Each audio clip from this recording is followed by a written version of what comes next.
Hello everyone, welcome back to our YouTube channel. Friends, कैसे हैं आप सभी लोग? आई होप आप सभी अच्छे होंगे और आप सभी की तैयारी भी काफ़ी अच्छी चल रही होगी।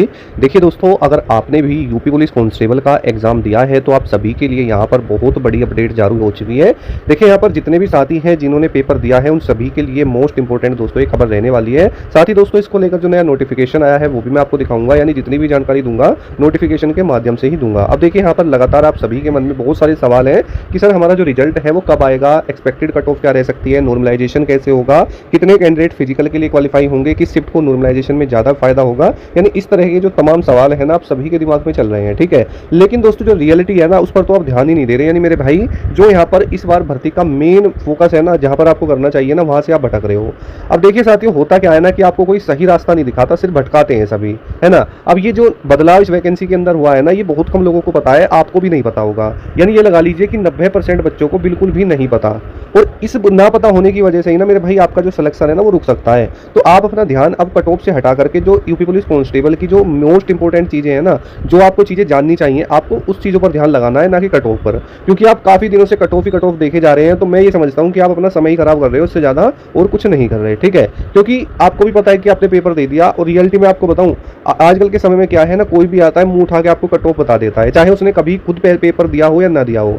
भाई अगर आप किसी से कट ऑफ जान रहे हो, पहले ये तो देख लिया करो कि क्या उसने भी कोई एग्जाम क्रैक किया है या नहीं किया, या ऐसे ही कोई भी कट ऑफ बता देता है। ठीक है, आज के समय में दोस्तों हर कोई कॉपी कर लेता है, एक दूसरे को कट ऑफ बताने लगता है। ठीक है, तो इन चीजों से ना सिर्फ आप अपना समय ही खराब करोगे दोस्तों, और कुछ नहीं करोगे। ठीक है, तो मैं जो चीजें आपको बताना चाहता हूँ थोड़ा सा ध्यान से समझो, और मैं ये उम्मीद करता हूँ कि अगर आपने कांस्टेबल का पेपर दिया है, आप देखो पढ़े लिखे अच्छे बच्चे हो, और इतना आपके पास मतलब सेंस भी है कि मुझे क्या मेरे लिए सही है क्या गलत है, इन सभी चीजों के बारे में आपको पता होगा, है ना। तो जो रियलिटी वाली बात है ना वो मैं आपको समझाऊंगा, ठीक है, जो कि आपको समझनी चाहिए एक्चुअल में, अगर आप सिलेक्शन चाहते हो। बाकी तो आपकी इच्छा है भाई, आप पूरे दिन कट ऑफ की वीडियो देखो या जैसे भी हो, तो आप देख ही रहे हो, लेकिन जो चीजें मैं आपको समझाना चाहता हूँ बस आप उसको समझ लो। ठीक है, तो चैनल पर पहली बार आए हैं तो सब्सक्राइब कर लेना। हमारे चैनल पर आपको गवर्नमेंट जॉब से रिलेटेड अपडेट्स मिलते रहते हैं। और मैं अपने बारे में आपको बता दूं, मैं 2020 में दिल्ली पुलिस कांस्टेबल में सिलेक्टेड हूँ, 2019 में रेलवे एनटीपीसी में सिलेक्टेड हूँ। ठीक है, तो लगभग 4 से 5 एग्जाम मैंने क्रैक किए हुए हैं, जिसमें एसएससी जीडी भी है और यूपी पुलिस भी है। ठीक है भाई, तो जो चीजें मैंने एक्सपीरियंस खुद ने करी है ना, मैं वो आपको उसके हिसाब से बताऊंगा। ठीक है, आइए चलते हैं अब नोटिफिकेशन की तरफ।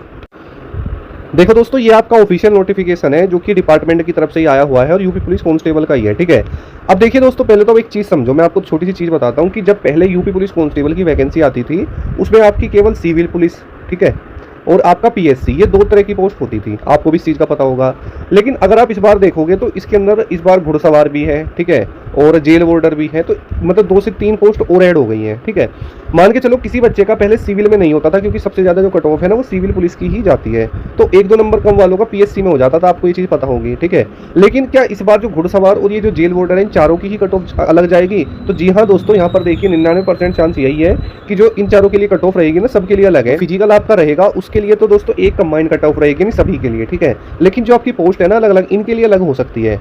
अब देखो, आपके मन में जो सबसे बड़ा डाउट है ना, अब सबसे ज्यादा जो डर आपके दिमाग में बैठा हुआ है, और जो चीज आप बार बार पूछ रहे हैं और समझ रहे हैं कि सर पिछली बार 260,244 वैकेंसी थी, और उस वैकेंसी के अंदर नेगेटिव मार्किंग भी थी। ठीक है, और उस समय पर जो कट ऑफ है 225 तक चली गई थी, और इस बार तो सर 50% वैकेंसी है और नेगेटिव मार्किंग भी नहीं है, तो सर कट ऑफ तो बहुत ज़्यादा हाई चली जाएगी, ये है वो है। तो मैं बताऊँ आपको क्या दिक्कत है, आपके मन में सीधा सा एक नेगेटिव पॉइंट बैठा हुआ है कि इस बार कट ऑफ हाई जाएगी।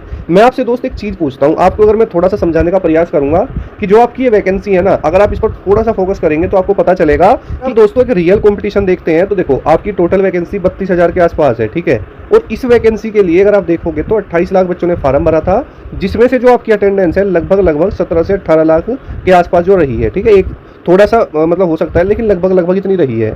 अब मैं आपसे पूछता हूँ कि ये 17 और 18 जितने भी लाख बच्चे हैं, क्या ये सारे ही पढ़ने वाले हैं?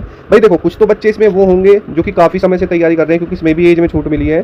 तो मैंने मान लिया कि 2% वो बच्चा है जो एज में छूट की वजह से यहाँ पर आया है, तो भाई उसकी तैयारी तो अच्छी होगी, नो डाउट, ये तो बात है। लेकिन मेरे भाई जो लगभग इसके अंदर 50 से 60% बच्चा होता है ना, वो ऐसा होता है क्योंकि हर साल बच्चे 12वीं पास करते हैं, हर साल 18 साल उनकी एज हो जाती है, तो फॉर्म भरते हैं बहुत लोग, लेकिन जो रियल तैयारी के बच्चे होते हैं वो होते हैं केवल 10%। कितने मेरे भाई? केवल 10%। अगर आप एक आंकड़ा समझो ना, तो यहाँ पर केवल 2 से 2.5 लाख बच्चा ऐसा निकलेगा जो कि रियल कॉम्पिटिशन में फिलहाल है। तो वैकेंसी के अनुसार अगर आप चीज़ों को देखोगे तो इतनी ज़्यादा इसमें कंपटीशन नहीं है मेरे भाई। ठीक है, अब बात आ जाती है कि सर नेगेटिव मार्किंग नहीं है और कट ऑफ हाई चली जाएगी।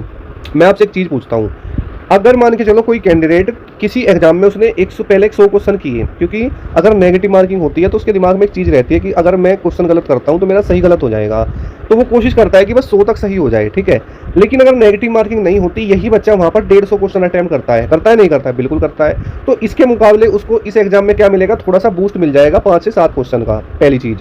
तो एक बात अब मैं आपसे पूछता हूँ, क्या ये एक बच्चे के लिए ही है, क्या सबके लिए नहीं है? जी हाँ सर, सभी के लिए है। तो मेरे भाई जब सभी के लिए तो घबराना कैसा, अगर सब किसी को बूस्ट मिल रहा है तो आपको भी तो मिल रहा है। बात समझ रहे हो ना मैं क्या कहना चाह रहा हूँ? तो अपने दिमाग में इस चीज़ को रखो, अगर कोई चीज़ आपके लिए है ना तो वो सबके लिए है। ऐसा नहीं है कि केवल आपके लिए ही है कि नेगेटिव मार्किंग नहीं है और सबके लिए है, इस तरीके के जो तमाम सवाल होते हैं। तो इससे बिल्कुल मत घबराओ। हाँ ये है कि थोड़ी सी कट ऑफ बढ़ जाएगी, लेकिन आपका बूस्ट भी तो बढ़ा है। जहाँ पर पहले आप 100 क्वेश्चन ही अटैम्प्ट करते थे, वहाँ पर आप 150 क्वेश्चन अटैम्प्ट कर रहे हो, तो आपका भी तो स्कोर बढ़ा है, नहीं बढ़ा है? तो इन चीज़ों को पॉजिटिव वे में सोचो आप, ठीक है। अब देखो मैं आपको बताता हूँ रिजल्ट का फंडा, क्योंकि बार बार मैं देख रहा हूँ कि रिजल्ट आ जाएगा, कल आएगा, 10 दिन बाद, 15 दिन बाद, उस दिन बाद। भाई कभी भी आप उठा के देख लेना कि यूपी पुलिस कांस्टेबल का रिजल्ट ना 3 महीने से पहले तो कभी भी नहीं आया। हाँ 3 से 4 महीने हो जाते हैं, 5 हो जाते हैं, 6 हो जाते हैं। अगर एग्जाम्पल के लिए मैं होमगार्ड ले लेता हूँ, ठीक है। होमगार्ड का जो एग्जाम है वो आपका कब हुआ था मेरे भाई? अप्रैल में हुआ, एंड में ही हुआ, ठीक है। मई और जून, ठीक है, 2 महीने बाद उसका रिजल्ट दे दिया, ठीक है। रिजल्ट किस लिए दे दिया मेरे भाई? अब अगर आप ध्यान से समझोगे तो आपको पता चलेगा कि सर रिजल्ट उसका इसलिए जल्दी दिया है कि सर यहाँ पर यूपीएसआई की वैकेंसी भी है, उसके बाद उन्हें यूपी पुलिस कांस्टेबल का भी एग्जाम कराना था, ये सब चीज़ें। तो मेरे भाई ऐसा नहीं है, ये फिजूल की बातें होती है। मैं आपको बताता हूँ देखो रियल रीजन है क्या, ठीक है।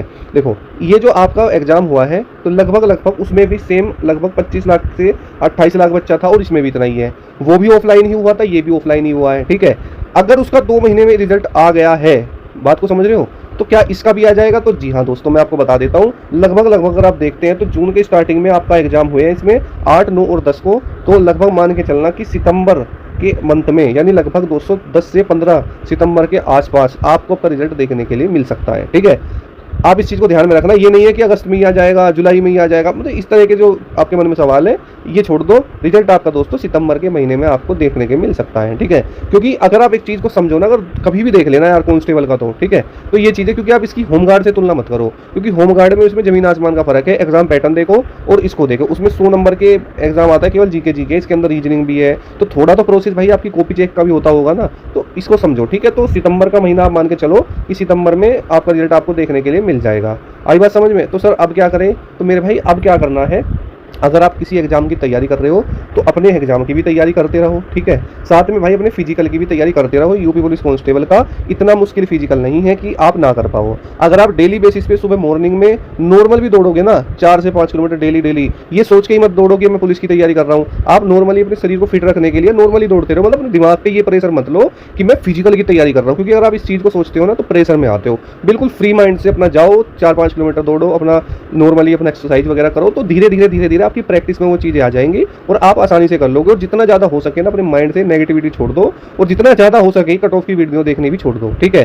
क्योंकि अगर आप इस समय को खराब करोगे, क्योंकि किसी के कह देने से कट ऑफ उतनी नहीं जाती। अगर मैं ये बोल दूं कि हाँ भाई तेरा 120 पे हो जाएगा, तो मेरे कहने से हो जाएगा, किसी के कहने से नहीं होता भाई। जो कट ऑफ जाती है ना वो अलग जाती है, और इस समय पर भाई तुमको हर कोई कट ऑफ बताएगा, है ना। तो मैं ये चाहता हूँ, मेरा कहने का मतलब बस यही है, क्योंकि मैं अपने एक्सपीरियंस से आपको बताता हूँ कि भाई समय खराब मत करो, ये समय ही सबसे ज़्यादा महत्व रखता है, ठीक है। अपने फिजिकल की तैयारी करो और अपने एग्जाम पर ध्यान दो, बाकी अपने डॉक्यूमेंट्स वगैरह रेडी कर लो, ठीक है, कास्ट सर्टिफिकेट वगैरह ये सारी चीज़ें, है ना। बस ये चीज़ें हैं। बाकी मैं आपको रियलिटी बताऊँ, जितने भी साथी हैं, चाहे आप जनरल हो, ओबीसी हो या ईडब्ल्यूएस हो, अगर आपका स्कोर 115 के आसपास बन रहा है ना, 110-15 इस तरीके से बन रहा है, तो भाई अपनी फिजिकल की तैयारी में नॉर्मली लगे रहो, ठीक है। जनरल कैंडिडेट जो है लगभग 115 से 120 के आसपास वाले, ओबीसी ईडब्ल्यूएस वाले 110 के आसपास, एससी वाले 105 के आसपास, एसटी वाले 95, 96, 97। अगर आप फीमेल हैं और 105 के आसपास आपके बन रहे हैं, 105 जो जनरल कैटेगरी है, 105 हो गया, 106, 107, यानी जो भी इस रेंज में है जनरल, ओबीसी और ईडब्ल्यूएस, वो सब तैयारी अपनी करते रहो, ठीक है मेरे भाई। तो बाकी अगर कोई डाउट हो तो कमेंट कर लेना,